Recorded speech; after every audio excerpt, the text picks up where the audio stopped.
नाज़रीन, अवामी नींद में ख़बरनि जो सिलसिलो जारी है। इन वक्त असीं तव्हांखे ॼामशोरो में ख़बर ॾींदा हलूं त ॼामशोरो में बुनियादी मसइलनि जी अणूंद, जंहिंमें पीअण जे पाणी, ड्रेनेज निज़ाम ऐं बरसात दौरान टुटल रोडनि रस्तनि जी मरम्मत जे सिलसिले में जदोजहद कमेटी जी अहम गॾिजाणी चीफ ऑर्गेनाइज़र मोहम्मद कंबरानी जी सदारत में थी, जंहिंमें NB खोसो, अली जान सिंधी, इस्माइल चांडियो, अब्दुल नबी बरमाणी ऐं ॿिया शरीक थिया। इन हवाले खां वधीक तफ़सील ॿुधाए रहियो ॼामशोरो में अवामी न्यूज़ जो रिपोर्टर मेजर खोसो पंहिंजी रिपोर्ट में। जी नाज़रीन, मां खे ॿुधाईंदो हलां त जदोजहद कमेटी ॼामशोरे जे तरफ़ां हिकु अहम गॾिजाणी थी गुज़री, जंहिंमें ॼामशोरे जे बुनियादी मसइलनि खे पिणु फोकस कयो वियो।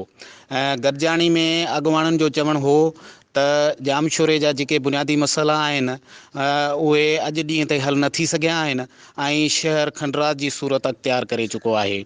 अॻुवाणनि जो इहो बि चवणु हो त बलदियाती निज़ाम जे 4 सालनि जे अरसे जे दौरान ज़िले इंतिज़ामिया ॼामशोरो या टाउन कमेटी इंतिज़ामिया ॼामशोरो जे तरफ़ां जेका करप्शन कई वई आहे या उन करप्शन में जेके ज़िले अमलदार या टाउन कमेटी जा चूंडियल नुमाइंदा उन में मुलविस आहिनि त उन्हनि ख़िलाफ़ का अणधूरी जांच कराए ऐं उन्हनि करप्शन में मुलविस माण्हुनि जो एहतसाब पिणु कयो वञे। मज़ीद खबरों और तफसीलात के लिए विजिट करें हमारी वेबसाइट www.awamiNewsHD.com।